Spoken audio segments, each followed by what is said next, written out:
Hello students, आपका स्वागत है हमारे चैनल में। और आज हम पढ़ रहे हैं यूनिट सेकंड। आपके पेपर जो 8 है उसकी ये यूनिट सेकंड है। और इससे पहले हमने यूनिट थर्ड को पहले ही कंप्लीट कर लिया था। यूनिट सेकंड जो है वो है आपके नॉलेज बेस्ड टीचर एजुकेशन। इसको भी हम कोशिश करेंगे कि 2 पार्ट्स में ही ख़त्म करने की पूरी यूनिट को। इसके पीडीएफ जो है वो क्लास के अंदर शेयर किए हुए हैं। यूनिट का डिस्कशन भी हमने क्लास में किया हुआ है। एक बार फिर से हम वीडियो के थ्रू इसको पढ़ने जा रहे हैं। तो इस सिलेबस के अंदर है क्वालिफिकेशन ऑफ टीचर्स। टीचर्स की क्या क्वालिफिकेशन होनी चाहिए प्री प्राइमरी में, प्राइमरी है, secondary, higher secondary and higher education वाले टीचर्स की। और meaning and types of knowledge Habermas की थ्योरीज के अंदर पढ़ेंगे, जिन्होंने कॉन्स्टिट्यूटिव इंटरेस्ट के बारे में कहा है। Deng and Luke's conception of knowledge, Shulman's theory of knowledge base for teaching, और knowledge continuum, general principles of teacher effectiveness, reflective teacher education. तो ये आपके सिलेबस के अंदर है। तो इसका फर्स्ट पार्ट हम यहाँ से, बाकी का जो पार्ट है सिलेबस है वो हम सेकंड पार्ट में करेंगे, तो उसी समय हम डिस्कस कर लेंगे। तो यहाँ से हम शुरुआत करते हैं शिक्षक की योग्यताओं से, क्वालिफिकेशन ऑफ टीचर से। शिक्षक शिक्षा का प्रमुख आधार होता है। किसी भी शिक्षा व्यवस्था की गुणवत्ता जो होती है वो शिक्षकों की योग्यता, दक्षता, व्यावसायिक प्रतिबद्धता पर निर्भर करती है। यानी शिक्षकों की क्या योग्यता है, उनकी क्या दक्षताएं हैं, व्यावसायिक प्रतिबद्धताएं क्या है, उसी पर ही शिक्षा व्यवस्था की गुणवत्ता निर्भर करती है। इसलिए प्रत्येक स्तर, चाहे वो प्राइमरी हो, प्री प्राइमरी हो या हायर हो, प्रत्येक स्तर पर अगर शिक्षक बनना है तो उसके लिए अलग अलग शैक्षणिक और व्यावसायिक योग्यताएं निर्धारित की जाती हैं। भारत में इन योग्यताओं का निर्धारण कौन करता है? शिक्षकों की योग्यताओं का निर्धारण मुख्यतः राष्ट्रीय अध्यापक शिक्षा परिषद NCTE और विश्वविद्यालय अनुदान आयोग UGC के द्वारा किया जाता है। अब सभी स्तर की क्या क्या योग्यताएं होनी चाहिए उनको जान लेते हैं हम। तो सबसे पहले है पूर्व प्राथमिक शिक्षकों की योग्यताएं। पूर्व प्राथमिक कक्षा में कौन से बच्चे आते हैं जिनकी आयु होती है 3 से 6 वर्ष।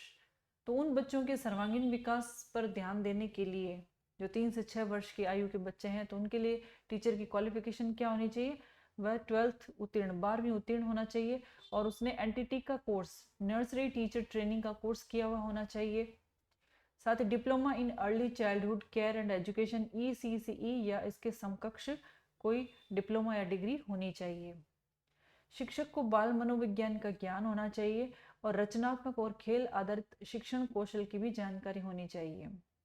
शिक्षक में धैर्य, स्नेह और प्रभावी संचार क्षमता के गुण भी होने चाहिए। तो ये किसके लिए है? ये है प्री प्राइमरी के लिए। अब इसके बाद में आ जाता है प्राइमरी शिक्षकों की क्या योग्यताएं हैं। तो प्राइमरी जो कक्षाएं हैं वो कौन सी होती है? 1 से 5। तो 1 से 5 तक की कक्षा के जो बच्चे होते हैं, 6 वर्ष से अधिक आयु के बच्चे जो हैं, 6 से 11 वर्ष के, तो उन पर आधारभूत साक्षरता और संख्यात्मक ज्ञान विकसित करना होता है। प्राथमिक कक्षा में क्या करना होता है? आधारभूत साक्षरता देनी होती है और संख्यात्मक ज्ञान का डेवलपमेंट उनमें करना होता है। तो इसके लिए योग्यताएं क्या है? 12th हो या स्नातक हो। और DELED, diploma in elementary education, जो डाइट के द्वारा करवाए जाते हैं वो होना चाहिए। साथ ही टेट और रीट जैसी पात्रता परीक्षा भी उत्तीर्ण की हुई होनी चाहिए। शिक्षक को इसके साथ ही बाल केंद्रित शिक्षण विधियों का ज्ञान होना चाहिए और ICT और मूल्यांकन तकनीकों का ज्ञान भी होना चाहिए। तो मूलतः ये जो इसके लिए परीक्षा उत्तीर्ण करनी होती है उसके लिए DELED होना या BELED होना ज़रूरी है। उसके बाद रीट की पात्रता परीक्षा उत्तीर्ण करने के बाद मेरिट के आधार पर उनका चयन कर लिया जाता है प्राथमिक शिक्षक के पद के लिए। तो ये योग्यताएं होती है प्राथमिक शिक्षक के लिए। अब आती है माध्यमिक शिक्षक की योग्यताएं सेकेंडरी के लिए। सेकेंडरी में कौन सी कक्षाएं आती है? कक्षा 6 से लेकर के 10 कक्षा। तो इस पर विशेष का ज्ञान होना महत्वपूर्ण होता है। मास्टरी ऑफ कंटेंट होना जरूरी होता है। योग्यताएं क्या होती है? जिस विषय का शिक्षक बनना है उस विषय में स्नातक, और बीएड की डिग्री होनी चाहिए। इसमें भी टेट और रीट या राज्य सरकार के द्वारा जो निर्धारित की जाती है परीक्षा, उसमें उत्तीर्ण होना आवश्यक है। विषय की विशेषज्ञता होना, आधुनिक शिक्षण विधियों का ज्ञान होना इस स्तर के शिक्षक के लिए जरूरी है। अब आता है उच्च माध्यमिक हायर सेकेंडरी शिक्षक की क्या योग्यताएं होनी चाहिए। तो उच्च माध्यमिक स्तर में कौन सी कक्षाएं आती है? 11th और 12th। तो इस पर विषय का गहन अध्ययन होना चाहिए और बच्चों को भी गहन अध्ययन करवाया जाता है। तो इसके लिए कौन से योग्य शिक्षक होने चाहिए? जिन्होंने मास्टर डिग्री ले रखी हो, स्नातकोत्तर उपाधि ले रखी हो और बीएड कर रखा हो। इसके साथ ही और क्या चीजें आवश्यक है कि राज्य चयन प्रक्रिया है या केंद्रीय चयन प्रक्रिया, उसके अनुसार पात्रता रखनी चाहिए। शोध और विश्लेषण की क्षमता उसके अंदर होनी चाहिए। करियर मार्गदर्शन देने की योग्यता। अब है उच्च शिक्षा हायर एजुकेशन शिक्षक की योग्यताएं। कॉलेज शिक्षा है, विश्वविद्यालय स्तर पर अध्यापन करवाना है तो उच्च शैक्षणिक योग्यता की जरूरत होती है। जैसे कौन कौन सी योग्यताएं? कि जो संबंधित विषय है उसमें कम से कम 55% अंकों के साथ स्नातकोत्तर होना चाहिए। यूजीसी नेट सेट उत्तीर्ण हो और पीएचडी यूजीसी के नियमों के अनुसार कई पदों पर आवश्यक है, वांछनीय है। शोध कार्य प्रकाशन होने चाहिए। आईसीटी आधारित शिक्षण और नवाचार की क्षमता उस शिक्षक में होनी चाहिए। सभी स्तरों के शिक्षकों में अपेक्षित सामान्य गुण, विषय का गहन ज्ञान, प्रभावी संचार कौशल, नैतिक और व्यावसायिक आचरण के गुण उसमें होने चाहिए। समय प्रबंधन, सहानुभूति, संवेदनशीलता, रचनात्मकता, तकनीकी दक्षता। तो ये तो एक तरह से सभी स्तरों के जो शिक्षकों में सामान्य गुण होते हैं वो तो होने ही चाहिए, चाहे प्री प्राइमरी के हो, चाहे प्राइमरी हो, चाहे सेकेंडरी हो, हायर सेकेंडरी हो, उच्च शिक्षा हो। सभी स्तर के शिक्षकों में क्या होना चाहिए? गहन ज्ञान होना चाहिए, संचार कौशल अच्छा होना चाहिए और जो आचरण, नैतिक व्यावसायिक आचरण उसमें होना चाहिए। नेतृत्व की क्षमता, समय प्रबंधन कौशल, सहानुभूति एवं संवेदनशीलता, रचनात्मकता, तकनीकी दक्षता होनी चाहिए। अब सतत व्यावसायिक विकास, तो उसके लिए कौन से गुण? एनसीटी के अनुसार शिक्षक की जो प्रमुख दक्षताएं कौन से होते हैं? विषय ज्ञान है, शिक्षण कौशल, मूल्यांकन कौशल, कक्षा प्रबंधन, आईसीटी का उपयोग, समावेशी शिक्षा की समझ, शोध एवं नवाचार की क्षमता शिक्षक में व्यावसायिक विकास के लिए जरूरी है। अब निष्कर्षतः हम कह सकते हैं कि एक योग्य शिक्षक जो होता है वो केवल विषय का विशेषज्ञ ही नहीं होता है, बल्कि वह विद्यार्थियों के बौद्धिक, सामाजिक और भावनात्मक नैतिक विकास का भी मार्गदर्शक होता है। एनईपी 2020 भी ऐसे शिक्षकों के विकास पर बल देती है जो ज्ञानवान हो, कुशल, नवाचारी और आजीवन सीखने वाले हों। अब ज्ञान का क्या अर्थ है और कितने प्रकार के ज्ञान होते हैं? तो ज्ञान का अर्थ,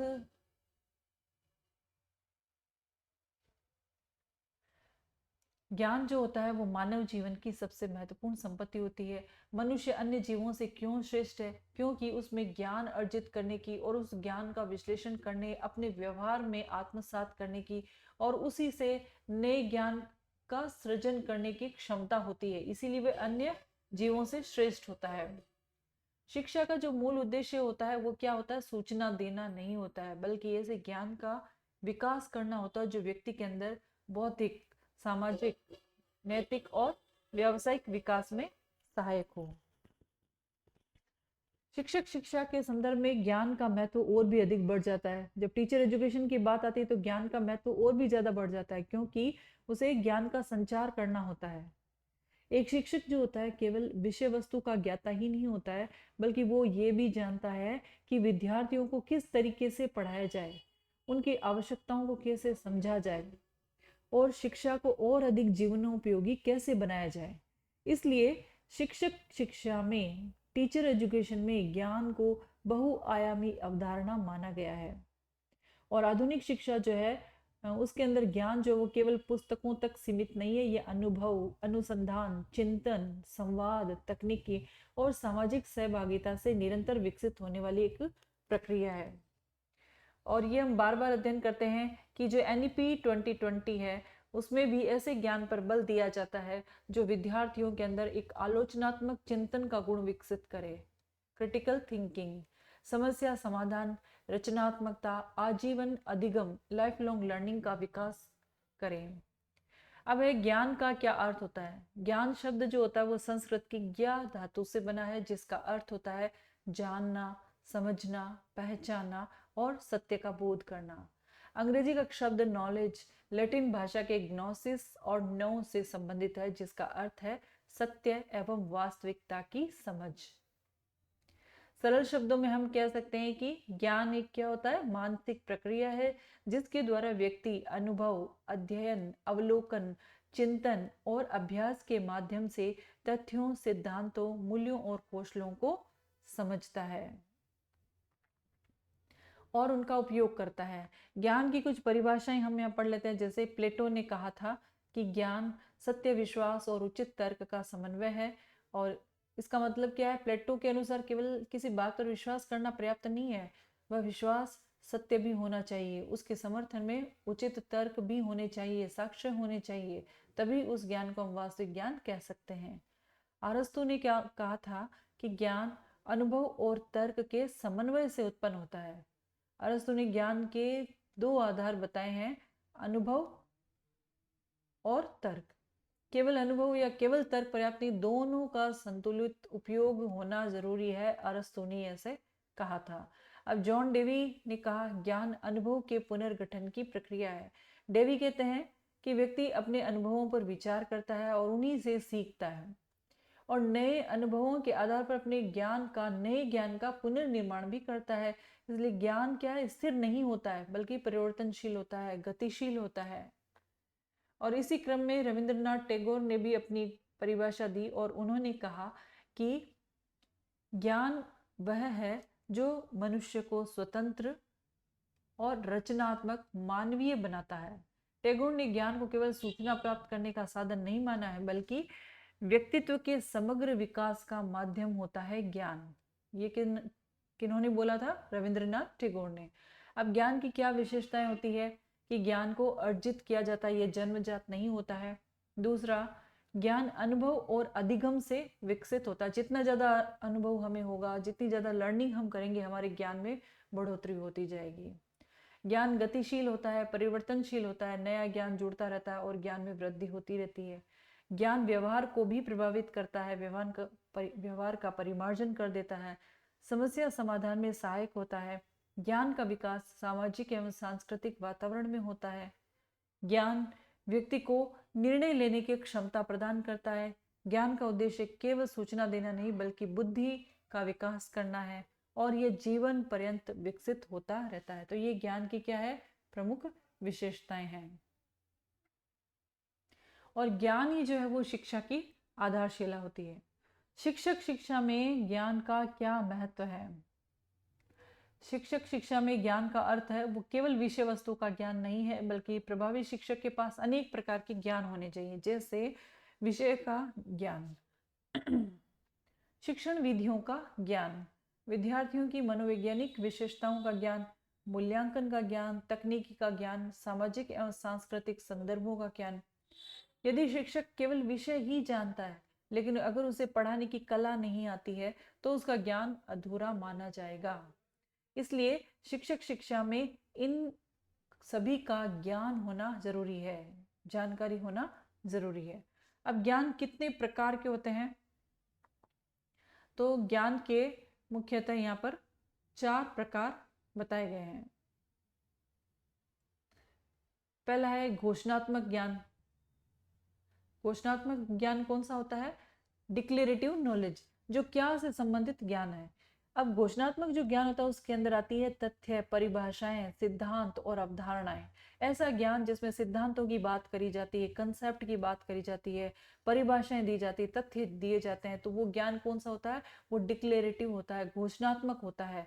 तो जिसके अंदर भी तथ्य आ जाए, परिभाषा आ जाए, सिद्धांत, अवधारणा, ये जो शब्द आ जाए तो वो घोषणात्मक ज्ञान है। अब शिक्षक को ये पता हो, जैसे कि उदाहरण से हम समझते हैं इसको, कि शिक्षक को ये पता होना कि यह एक तथ्य है, उसको ये पता है कि संविधान का अनुच्छेद 21A शिक्षा के अधिकार से संबंधित है। अब यह तथ्य है, तो इसका मतलब ये घोषणात्मक ज्ञान है। यह विषय वस्तु की बुनियादी समझ को प्रदान करता है घोषणात्मक ज्ञान, डिक्लेरेटिव नॉलेज।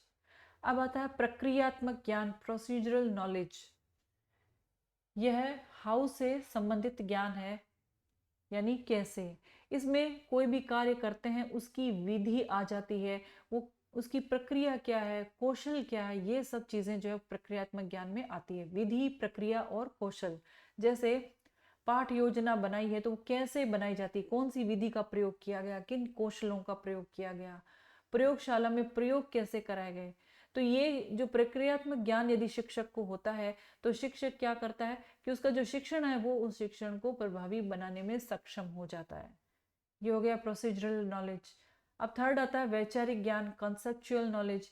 यह विभिन्न अवधारणा, सिद्धांत है और उनके बीच के संबंधों को समझने में, उनके बीच विचार विमर्श के द्वारा कॉन्सेप्चुअल समझ बढ़ती है, उनसे संबंधित है। जैसे लोकतंत्र है, अधिगम, प्रेरणा, मूल्यांकन जैसी जो अवधारणाएं हैं उनका गहन अध्ययन, उनके बारे में विचार, उनके आपस में संबंध। तो इनको, इस ज्ञान से क्या होता है कि विद्यार्थियों के अंदर जो विश्लेषणात्मक और आलोचनात्मक सोच का विकास किया जा सकता है। अब आता है चौथा ज्ञान है अनुभवात्मक। अनुभवात्मक में क्या, ये अनुभवों के माध्यम से प्राप्त ज्ञान होता है। जैसे एक शिक्षक वर्षों तक पढ़ाने के बाद ये समझ जाता है कि किस प्रकार से विद्यार्थियों के लिए कौन सी शिक्षण विधि अधिक प्रभावी होती है। एक शिक्षक है जो कई सालों से पढ़ा रहा है, एक ही विषय को पढ़ा रहा है, तो धीरे धीरे उसको अनुभव हो जाता है कि कौन सी शिक्षण विधि से बच्चे जल्दी, विद्यार्थी जो है वो जल्दी सीखेंगे, या जो अधिगम है वो प्रभावी होगा, या उनकी समझ और आलोचनात्मक क्षमताएं, उन गुणों का विकास होगा। तो ये अनुभवों के माध्यम से ज्ञान को प्राप्त करता है। यहाँ पर और भी ज्ञान है, जैसे निहित ज्ञान। तो यह ऐसा ज्ञान है जिसे शब्दों में व्यक्त करना कठिन होता है, शब्दों में व्यक्त नहीं किया जा सकता, अभ्यास और अनुभव से विकसित किए जाते हैं। यानी अनुभवी शिक्षक ये बता सकता है, अगर उसको विद्यार्थी नहीं बताए उन शिक्षक को, तो भी वह बता सकता है कि कौन सा विद्यार्थी जो है वो मानसिक तनाव में। यह क्या करता है, शिक्षण की गुणवत्ता को बढ़ाता है, निहित ज्ञान। एक्सप्लिसिट नॉलेज यानी स्पष्ट ज्ञान, यह ऐसा ज्ञान होता है जिसे पुस्तकों, दस्तावेजों, शोध पत्रों और डिजिटल माध्यमों में व्यवस्थित रूप से प्रस्तुत किया जा सकता है, जो जिसे हम पढ़ सकते हैं, समझ सकते हैं देख करके, तो वो होता है स्पष्ट ज्ञान। जैसे किताबी ज्ञान, पाठ्य पुस्तक हो गया, शिक्षक की पुस्तिका हो गई, प्रशिक्षण का मॉड्यूल हो गया, इसे हम पढ़ करके आसानी से समझ सकते हैं। अब आता है व्यवहारिक ज्ञान, प्रैक्टिकल नॉलेज। वास्तविक परिस्थितियों में जो भी कार्य किए जाते हैं, उन कार्य को करने से जो ज्ञान प्राप्त होता है उसे व्यवहारिक ज्ञान कहते हैं। जैसे कक्षा में अनुशासन बनाए रखना है, अभिभावकों से संवाद करना है, ये व्यवहारिक ज्ञान के अंतर्गत आते हैं। अब व्यावसायिक ज्ञान, एक शिक्षक के अपने प्रोफेशन से संबंधित जो ज्ञान है, अपने पेशे से संबंधित जो ज्ञान है, वो इसके अंदर शामिल होता है। जैसे पेडागोजी, शिक्षण शास्त्र कौन सा है, करिकुलम, पाठ्यक्रम के बारे में, आकलन, मूल्यांकन, असेसमेंट के बारे में, क्लासरूम मैनेजमेंट है, guidance and counselling, inclusive education, ये सभी जो ज्ञान है उसके पेशे से संबंधित होता है, प्रोफेशन से रिलेटेड होता है। तो इस ज्ञान के अंदर ये सभी चीजें, ये ज्ञान शामिल होते हैं। अब आता है प्रसंगगत ज्ञान, कॉन्टेक्सचुअल नॉलेज। ये विद्यालय, समाज, जो विद्यार्थी का कॉन्टेक्स्ट होता है, उसका विद्यालय, समाज हो गया, संस्कृति, उसकी सामाजिक आर्थिक पृष्ठभूमि से संबंधित ज्ञान है। अगर प्रभावी शिक्षक है वो इस ज्ञान को समझकर, विद्यार्थियों के परिवेश को समझकर शिक्षण करता है, तो शिक्षण जो है वो प्रभावी होता है और अधिगम भी स्थायी होता है और सरल हो जाता है। फिर आता है 10वां ज्ञान, नैतिक ज्ञान, मॉरल नॉलेज। मॉरल नॉलेज क्या बताता है, यह सही और गलत के बीच अंतर समझने, नैतिक निर्णय लेने की क्षमता प्रदान करता है। शिक्षक के लिए बहुत आवश्यक होता है क्योंकि वह विद्यार्थियों के चरित्र निर्माण में महत्वपूर्ण भूमिका निभाता है। अब आता है ज्ञान और सूचना में अंतर। इस टेबल की सहायता से हम ज्ञान और सूचना में अंतर को समझ सकते हैं। जैसे ज्ञान जो होता है वो केवल तथ्यों की जानकारी देता है, ज्ञान केवल तथ्यों की जानकारी देता है, और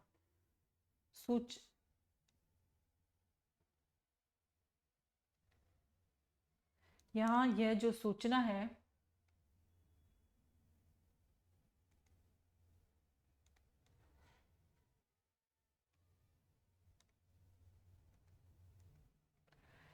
यहाँ पर यह सूचना और ज्ञान। अब ज्ञान जो वो तथ्यों की समझ प्रदान करता है और सूचना केवल तथ्यों की जानकारी देती है। सूचनाओं को संग्रह किया जा सकता है जबकि ज्ञान को अनुभव से विकसित किया जाता है। सूचना स्थिर हो सकती है, ज्ञान गतिशील होता है। सूचनाएं पढ़कर प्राप्त होती है और विकसित होती है। ज्ञान अनुभव चिंतन अभ्यास से विकसित होता है और सूचनाओं से हम निर्णय नहीं कर सकते हैं, जबकि यदि हमें ज्ञान है तो हम सही निर्णय तक पहुंच सकते हैं। शिक्षक शिक्षा में ज्ञान का बहुत महत्व है। एक प्रभावी शिक्षक जो होता है उसमें ज्ञान का क्या महत्व हो सकता है? वह अपने विषय को अच्छी तरीके से जानता है, उसे पढ़ाना जानता है क्योंकि उसको शिक्षण विधियों का ज्ञान होता है, विद्यार्थियों को समझता है क्योंकि मनोविज्ञान का ज्ञान होता है, समाज को समझता है क्योंकि कॉन्टेक्सचुअल नॉलेज उसको होता है, तकनीकी का उपयोग जानता है, स्वयं सीखता रहता है, अनुभवात्मक ज्ञान होता है। इसीलिए आधुनिक शिक्षा जो है वो बहुआयामी ज्ञान पर बल देती है। अब एनईपी के संदर्भ में हम ज्ञान को समझ लेते हैं। एनईपी जो राष्ट्रीय शिक्षा नीति है 2020, उसके अनुसार ज्ञान जो होता है वो बहुविषयक मल्टी डिसिप्लिनरी होना चाहिए।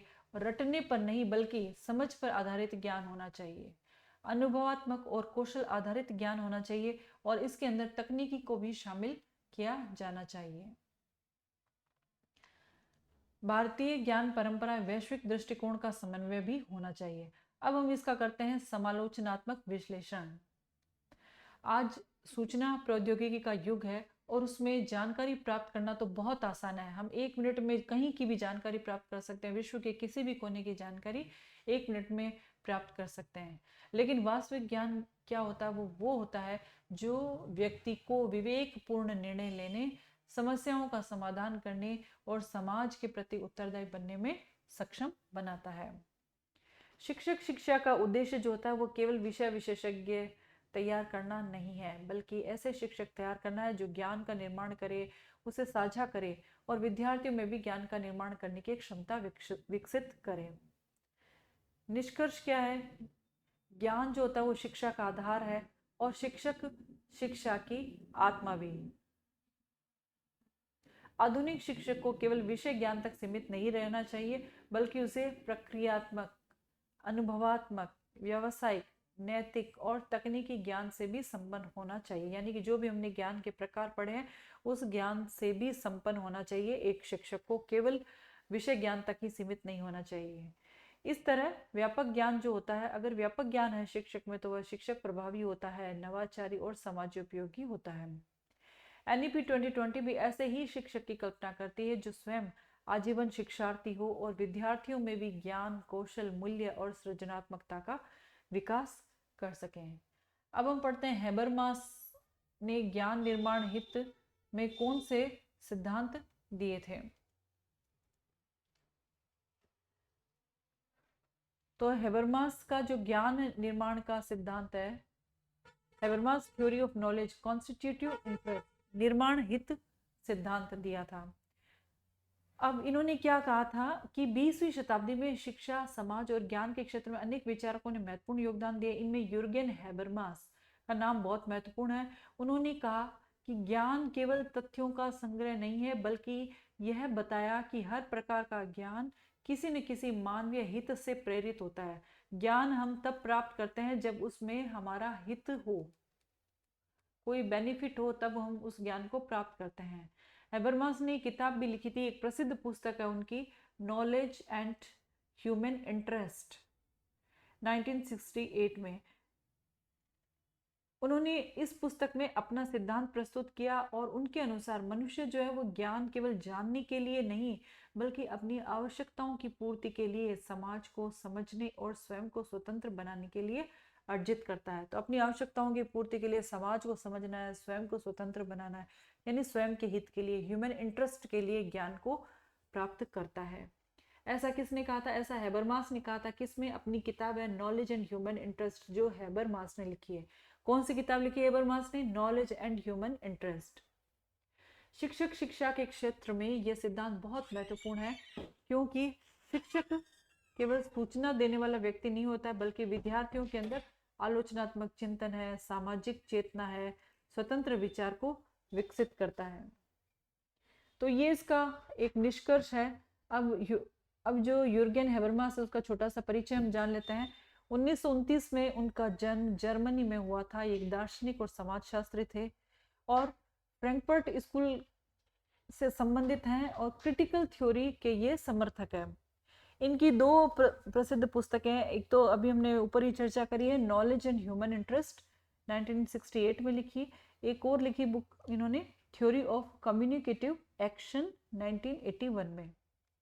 इनके सिद्धांत का अर्थ है knowledge is never neutral, it is guided by human interest. ज्ञान जो होता है वो निष्क्रिय नहीं होता है, यह मानव हित से प्रेरित होता है। यानी ज्ञान कभी निष्पक्ष नहीं होता है, ज्ञान के पीछे कोई न कोई मानव का हित होता है, मानव उद्देश्य छुपा होता है, तभी हम ज्ञान को प्राप्त करते हैं। उन्होंने कहा कि मनुष्य जो वो 3 प्रमुख उद्देश्यों के लिए ज्ञान को प्राप्त करता है, जैसे प्रकृति पर नियंत्रण प्राप्त करना हो, उसे समाज या अन्य लोगों को समझना हो, स्वयं तथा समाज को अन्याय और शोषण से मुक्त कराने के लिए। इन्हीं उद्देश्यों के बारे में उन्होंने नॉलेज कॉन्स्टिट्यूटिव इंटरेस्ट कहा है। तो नॉलेज कॉन्स्टिट्यूटिव इंटरेस्ट का अर्थ क्या हो गया? नॉलेज यानी ज्ञान, कॉन्स्टिट्यूटिव यानी निर्माण करने वाला, इंटरेस्ट यानी हित।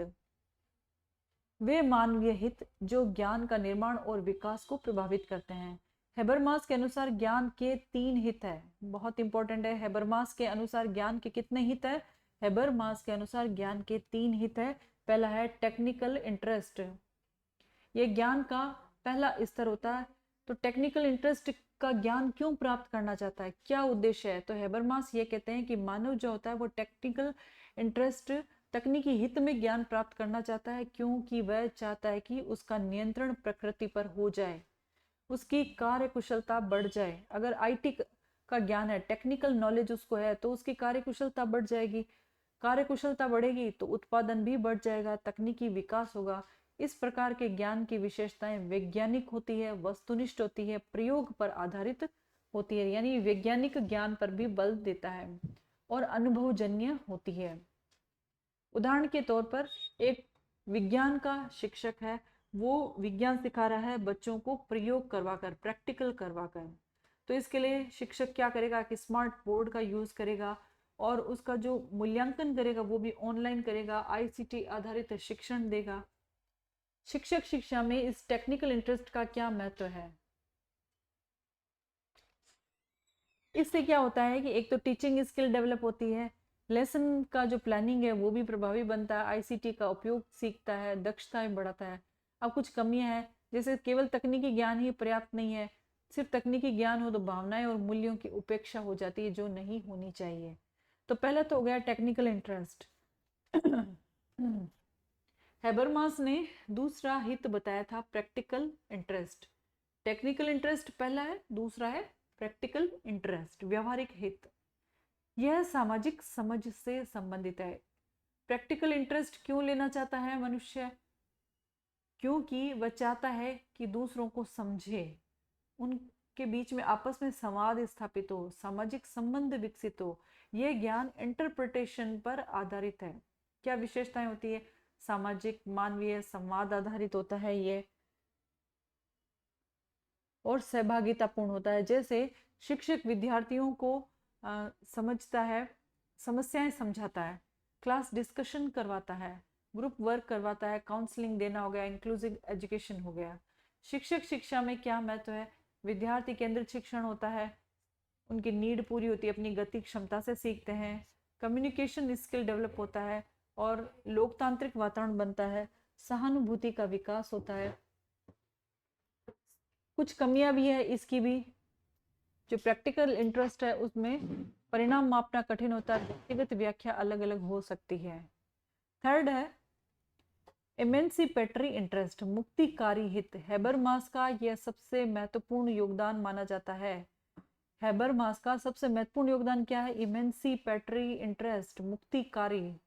ठीक है, उद्देश्य क्या होता है कि हेबरमास कह रहा है कि ये ज्ञान क्यों प्राप्त करता है मनुष्य? जिससे कि वो अन्याय से मुक्ति प्राप्त कर सके, अन्याय के खिलाफ आवाज उठा सके, जो शोषण हो रहा है उसको समाप्त कर सके, उसके खिलाफ कार्यवाही कर सके, समाज में परिवर्तन ला सके, समाज के अंदर सकारात्मक परिवर्तन ला सके, स्वतंत्र चिंतन करना सीख सके। तो इसकी क्या विशेषताएं होती है इमेंसिपेटरी इंटरेस्ट की? इसकी विशेषताएं होती है व्यक्ति जो है, विद्यार्थी जो है वो आलोचनात्मक चिंतन करना सीखता है, आत्मचिंतन सीखता है, सामाजिक न्याय के साथ खड़ा होना सीखता है, लोकतंत्र की भावना विकसित होती है, समानता की भावना विकसित होती है। जैसे एक शिक्षक है, वो छात्रों को केवल तथ्य याद नहीं करवाता बल्कि उनसे प्रश्न पूछता है कि गरीबी क्यों होती है, महिला शिक्षा क्यों जरूरी है, जातीय भेदभाव कैसे समाप्त हो सकता है, विद्यार्थियों को सामाजिक समस्याओं पर विचार करने के लिए प्रेरित करना। तो इस तरीके से मुक्तिकारी जो हित है उसकी शिक्षा दी जाती है। शिक्षक शिक्षा में इसका क्या महत्व है? इससे विद्यार्थी में क्रिटिकल थिंकिंग विकसित होती है, लोकतांत्रिक मूल्य विकसित होते हैं, सामाजिक परिवर्तन संभव होता है, साथ ही विद्यार्थियों में आत्मविश्वास, नेतृत्व की क्षमता का विकास भी होता है। इसकी भी कुछ सीमाएं हैं। इस इंटरेस्ट, इमेंसिपेटरी इंटरेस्ट यानी कि मुक्तिकारी जो हित है, इसकी भी कुछ कमियां हैं, जिसे सभी परिस्थितियों में लागू करना कठिन होता है। हर चीज का, हर ज्ञान का विरोध करना सही नहीं होता, तो सभी परिस्थितियों में लागू नहीं हो सकता है, समय अधिक लगता है इसके अंदर। और क्या सीमाएं हैं इसकी? ये इसकी सीमाएं हैबरमास के तीनों हितों की तुलना। तो ये तकनीकी हित है, मुक्तिकारी हित यहां आएगा, मुक्तिकारी हित,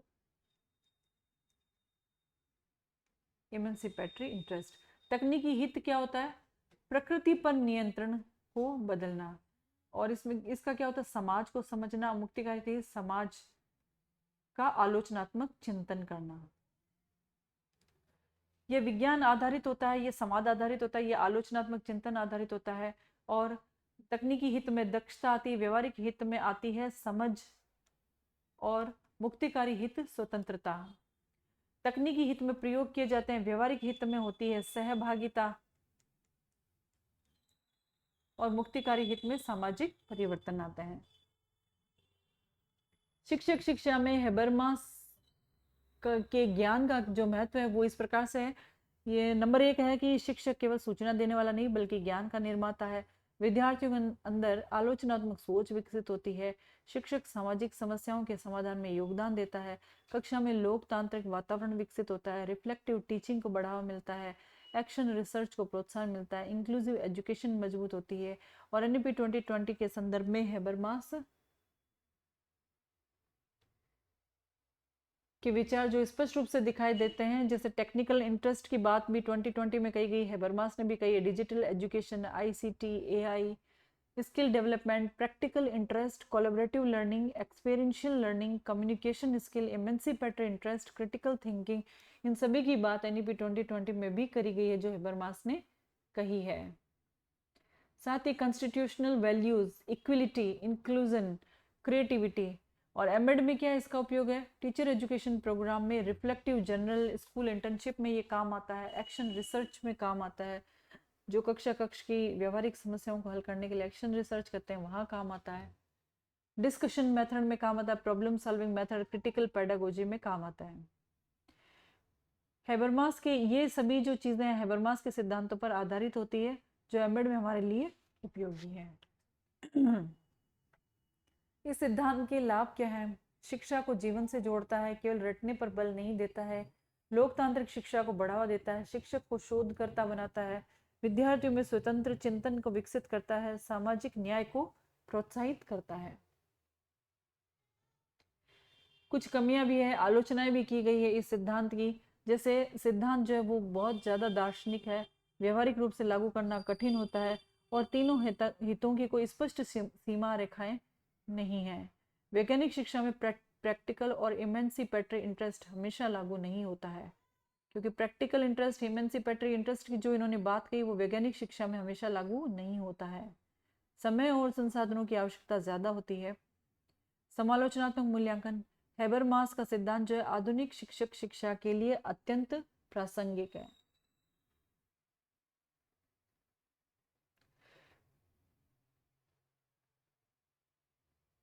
आज का जो शिक्षक है वो केवल पाठ्य पुस्तक तक, किताबी ज्ञान तक सीमित नहीं रह सकता है।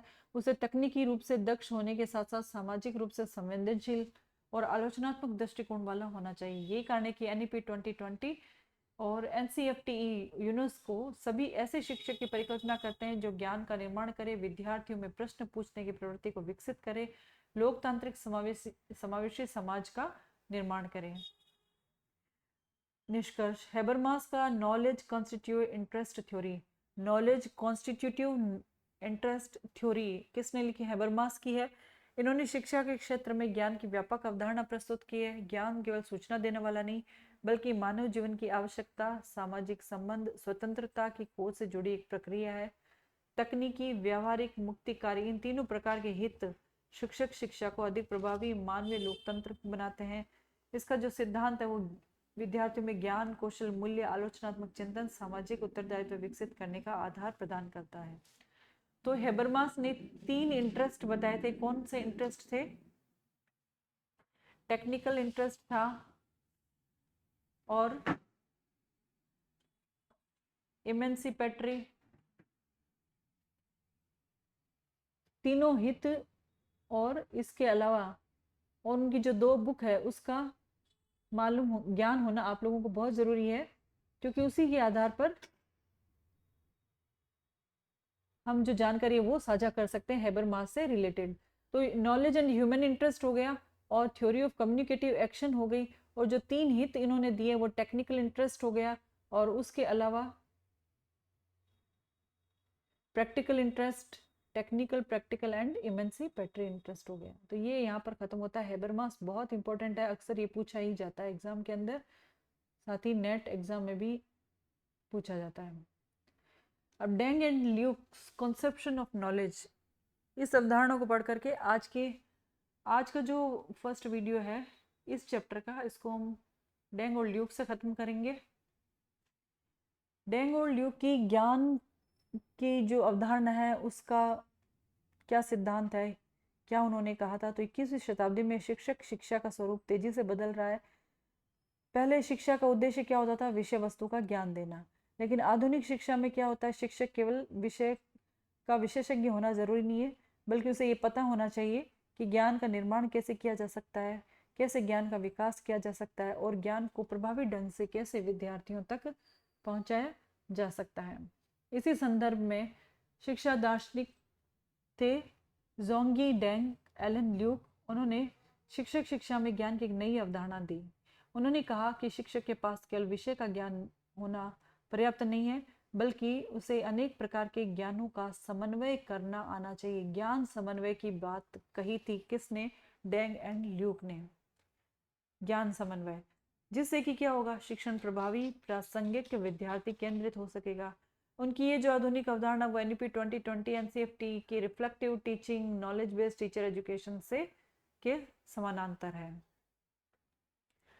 अब डेंग एंड ल्यूक का परिचय। जोंगी डेंग ये प्रसिद्ध शिक्षा दार्शनिक है और पाठ्यचर्या विशेषज्ञ है, करिकुलम विशेषज्ञ हैं ये, और शिक्षक शिक्षा, ज्ञान, करिकुलम थ्योरी पर उन्होंने बहुत महत्वपूर्ण काम किया है। एलन ल्यूक भी शिक्षा विशेषज्ञ हैं, critical literacy, curriculum, teacher education में काम किया इन्होंने। दोनों ने मिलकर TE में यानी शिक्षक शिक्षा में ज्ञान की व्यापक अवधारणा, ज्ञान के समन्वय की बात कही है। डेंग और ल्यूक के अनुसार ज्ञान केवल सूचना विषय वस्तु नहीं है, बल्कि यह बौद्धिक, सामाजिक, सांस्कृतिक, व्यावसायिक समझ है जिसका उपयोग शिक्षक क्या करता है? प्रभावी शिक्षण के लिए उपयोग करता है। यानी कि एक प्रभावी शिक्षक जो होता है वो केवल यह नहीं जानता है कि क्या पढ़ाना है, बल्कि वो ये भी जानता है कि जो पढ़ाया जा रहा है वो क्यों पढ़ाना है, कैसे पढ़ाना है, किसे पढ़ाना है और कब पढ़ाना है, और कौन सी परिस्थिति में कौन सी विधि को अपनाना है। डेंग और ल्यूक में ज्ञान की प्रमुख अवधारणा है। ज्ञान को 5 भागों में उन्होंने विभाजित किया है। 5 भाग कौन से हैं? विषय वस्तु का ज्ञान, सब्जेक्ट मैटर नॉलेज। शिक्षक को विषय का गहन ज्ञान है जिसे वह पढ़ाता है। यदि शिक्षक गणित पढ़ा रहा तो गणित के सिद्धांत, सूत्र, अवधारणाएं, अनुप्रयोगों का गहरा ज्ञान उसे होना चाहिए। अब इसकी सब्जेक्ट मैटर नॉलेज होने से क्या, इसकी क्या विशेषता है? एक तो विषय का गहन ज्ञान हो जाता है, अवधारणाओं की उसे स्पष्ट समझ होती है, सिद्धांतों का ज्ञान होता है, नवीन शोधों की जानकारी होती है। जैसे विज्ञान का शिक्षक न्यूटन के नियम पढ़ा रहा है तो उसे केवल नियम याद नहीं होना चाहिए, बल्कि उसे उस नियम के वैज्ञानिक क्या आधार है, किस प्रकार से दैनिक जीवन प्रयोग किया जा सकता है, किस प्रकार के इसके प्रयोग हैं, उसका ज्ञान भी होना जरूरी है। शिक्षक शिक्षा में सब्जेक्ट मैटर नॉलेज को पढ़ाने का क्या महत्व है? इससे क्या होता है, शिक्षक के अंदर एक तो आत्मविश्वास बढ़ता है, विद्यार्थियों के प्रश्नों का सही उत्तर दे सकता है, साथ ही गलत धारणाएं हैं अगर बनी हुई है तो उनका वह समाधान भी कर सकता है। इसकी कुछ कमियां भी है, जैसे शिक्षक केवल केवल विषय जानता है लेकिन पढ़ाना नहीं जानता है, तो ये शिक्षण जो है प्रभावी नहीं होगा। अब सेकंड जो ज्ञान है वो है पेडागोजिकल नॉलेज। ये पढ़ाने की कला और विज्ञान का ज्ञान है। इसमें शामिल है टीचिंग मेथड्स। पेडागोजी में क्या होता है, टीचिंग मेथड्स आते हैं। टीचिंग मेथड्स का ज्ञान होना चाहिए, टीचिंग स्किल का ज्ञान होना चाहिए, लेसन प्लानिंग किस प्रकार से की जानी चाहिए, क्लासरूम का मैनेजमेंट कैसे होना चाहिए, मोटिवेशन बच्चों को किस प्रकार दिया जाना चाहिए, रीइंफोर्समेंट, इवेल्युएशन। जैसे एक शिक्षक है, गणित पढ़ाने के लिए खेल विधि, समस्या समाधान विधि, आईसीटी, समूह चर्चा का उपयोग करता है, जिससे उसका शिक्षण क्या होता है, प्रभावी हो जाता है। शिक्षण रोचक होता है, सीखना भी सरल हो जाता है, विद्यार्थी भी सक्रिय रहते हैं। थर्ड आता है करिकुलम नॉलेज। शिक्षक को करिकुलम का ज्ञान भी होना चाहिए, शिक्षण विधियों का ज्ञान, करिकुलम का ज्ञान और विषय वस्तु का ज्ञान। ठीक है, तो शिक्षक को जानकारी होनी चाहिए कि क्या पढ़ाना है, कब पढ़ाना है, कितना पढ़ाना है, किस क्रम में पढ़ाना है। तो करिकुलम का नॉलेज होने के लिए उसको क्या क्या चीज़ें पता होनी चाहिए, सिलेबस के बारे में जानकारी होनी चाहिए, टेक्स्ट बुक है, और ऑब्जेक्टिव जो लक्ष्य हैं, उद्देश्य, उसका भी ज्ञान होना चाहिए, लर्निंग आउटकम्स का ज्ञान होना चाहिए, करिकुलम का फ्रेमवर्क क्या है और असेसमेंट किस प्रकार से किया जाना है। तो ये करिकुलम से संबंधित नॉलेज होना चाहिए। उदाहरण से समझते हैं, यदि शिक्षक को केवल किताब पढ़ानी आती है लेकिन लर्निंग आउटकम का पता नहीं, यानी उसको पता ही नहीं क्या उद्देश्य से वह पढ़ा रहा है, क्या गोल उसे अचीव करना है, तो शिक्षण प्रभावी नहीं हो पाएगा। तो इस करिकुलम नॉलेज का जो महत्व है, इस अगर ज्ञान होता है शिक्षक को तो क्या होगा, उसका शिक्षण जो व्यवस्थित होगा, क्रम का पता होगा, समय का सही उपयोग होगा और परीक्षा की तैयारी भी बेहतर होती है। फिर आता है प्रैक्टिकल नॉलेज, व्यवहारिक ज्ञान, अनुभव से प्राप्त ज्ञान। क्या विशेषताएं, अगर अनुभव से ज्ञान प्राप्त किया जाता है तो वह ज्ञान कैसा होता है, अनुभव आधारित होता है, परिस्थितियों पर आधारित होता है, समस्या आधारित होता है, लचीला होता है और व्यवहारिक होता है। जैसे अनुभवी शिक्षक बिना बताए समझ जाता है कि कौन सा विद्यार्थी तनाव में है, किसको और अधिक सहायता की जरूरत है, किस विधि से कक्षा शांत होगी।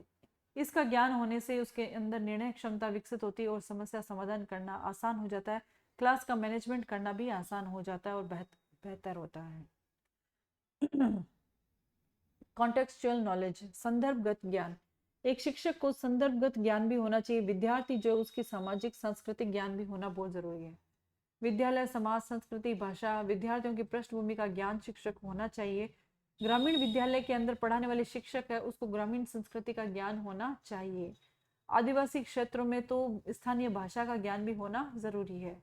इससे क्या होगा कि एक तो इंक्लूसिव एजुकेशन जो होगा वो भी सफल होगा, विद्यार्थी भी सहज महसूस करेंगे और स्थानीय उदाहरण दिए जाने से शिक्षण जो है वो प्रभावी होगा, अधिगम स्थायी होगा।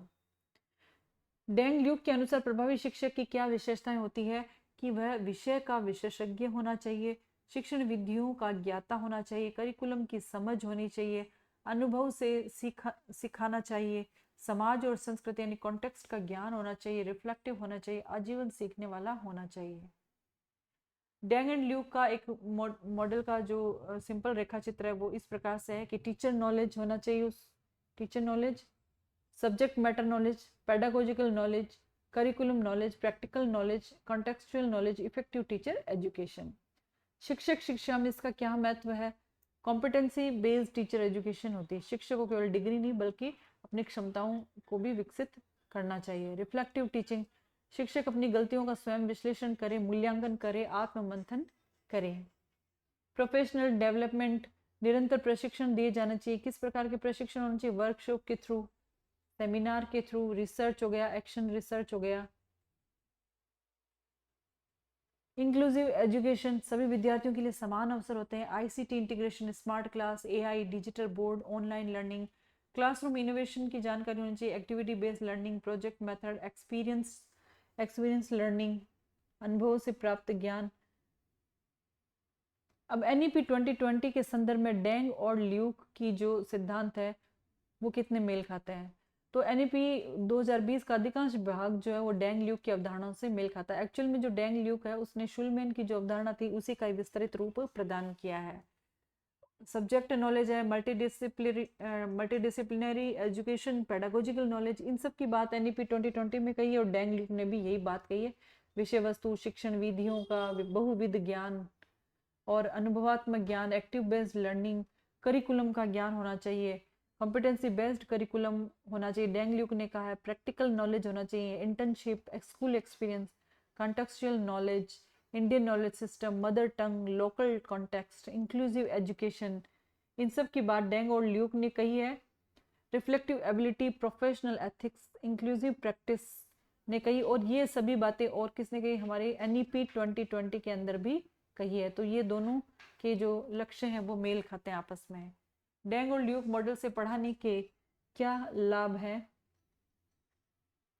एक तो शिक्षा को क्या बनाता है, व्यापक बनाता है, क्योंकि व्यापक ज्ञान समाहित है इसके अंदर, केवल विषय ज्ञान नहीं है। रिफ्लेक्टिव टीचर तैयार होते हैं, व्यावसायिक दक्षता विकसित हो रही है, सामाजिक उत्तरदायित्व तो बढ़ता है, विद्यार्थी केंद्रित शिक्षण को बढ़ावा देता है, आधुनिक शिक्षा के अनुरूप है, NEP 2020 के अनुरूप है। कुछ कमियां भी है इस डेंग और ल्यूक मॉडल की, वो है व्यवहार में लागू करना कठिन है, प्रशिक्षण की आवश्यकता पड़ती है, सभी शिक्षकों के लिए समान रूप से संभव नहीं है, समय और संसाधनों की इसमें अधिक आवश्यकता होती है, तो ये विधि खर्चीली होती है। हैबरमास और डेंग एंड ल्यूक के अंतर पढ़ लेते हैं, उनकी थ्योरीज में क्या अंतर है। तो हैबरमास कहते हैं कि ज्ञान के उद्देश्यों के बारे में बताते हैं, और डेंग एंड ल्यूक जो है वो ज्ञान के प्रकार के बारे में बताते हैं। हैबरमास समाज एवं स्वतंत्रता पर बल देते हैं, इमेंसिपेटरी एजुकेशन के बारे में बताया था उन्होंने। डेंग एंड ल्यूक जो है वो शिक्षक शिक्षा पर बल देते हैं। हैबरमास क्रिटिकल थ्योरी, जबकि Deng and Luke teacher education के बारे में बताते हैं। हैबरमास ने 3 हित बताए। 3 हित कौन से बताए हैं उन्होंने? प्रैक्टिकल इंटरेस्ट बताया, इमेंसिपेटरी इंटरेस्ट बताया है, और उसके साथ ही एक इंटरेस्ट और बताया है। तो कुल 3 हित है, याद नहीं आ रहा। 5 प्रकार के ज्ञान डेंग एंड ल्यूक ने बताए हैं। हैबरमास का जो दृष्टिकोण है वो दार्शनिक है, और डेंग एंड ल्यूक का व्यवहारिक दृष्टिकोण है। अब इनकी समालोचनात्मक मूल्यांकन कर लेते हैं। आज की शिक्षा में केवल जानकारी देने वाला व्यक्ति नहीं, बल्कि facilitator, mentor, researcher, reflective practitioner है टीचर। डेंग एंड ल्यूक का मॉडल शिक्षक को बहुआयामी ज्ञान से संपन्न बनाने में बल देता है। यह मॉडल आधुनिक शिक्षा, डिजिटल शिक्षा, समावेशी शिक्षा और NEP 2020 की आवश्यकताओं के अनुरूप है। इसे लागू करने के लिए निरंतर प्रशिक्षण, संसाधनों और व्यावसायिक विकास की बहुत जरूरत है। फिर भी यह शिक्षक शिक्षा के लिए अत्यंत उपयोगी प्रासंगिक मॉडल माना जाता है। तो स्टूडेंट्स, आज हमने ये आपका जो पेपर 8 है उसकी यूनिट 2 का ये फर्स्ट वीडियो हमने पढ़ा। क्लास में हम इसे पढ़ चुके हैं, समझ चुके हैं। कई चीज़ें हमने पॉइंट वाइज बताई, डिटेल नहीं बताई है क्योंकि हमने क्लास में डिस्कशन कर रखा है और वैसे मैंने आपको समझा दिया है। तो आशा करती हूँ कि ऐसा क्वेश्चन आने पर आप उसके बारे में बहुत डिटेल आप लिख सकते हैं, उसकी व्याख्या कर सकते हैं। सेकंड वीडियो जो है उसके अंदर इस नेक्स्ट जो वीडियो आएगा इस यूनिट का, उसमें इसको खत्म कर दिया जाएगा। इसका लास्ट वीडियो होगा इस यूनिट का। नेक्स्ट वीडियो आने तक आप इसी तरीके से पढ़ते रहिए, अध्ययन करते रहिए। अगर ये वीडियो आपके लिए उपयोगी होता है तो आप इसे ज़रूर लाइक कीजिए, शेयर कीजिए, सब्सक्राइब कीजिए, और जो भी आप इसमें चेंजेस चाहते हैं तो उसके लिए आप इसमें ज़रूर कमेंट कीजिए। Thank you and good bye.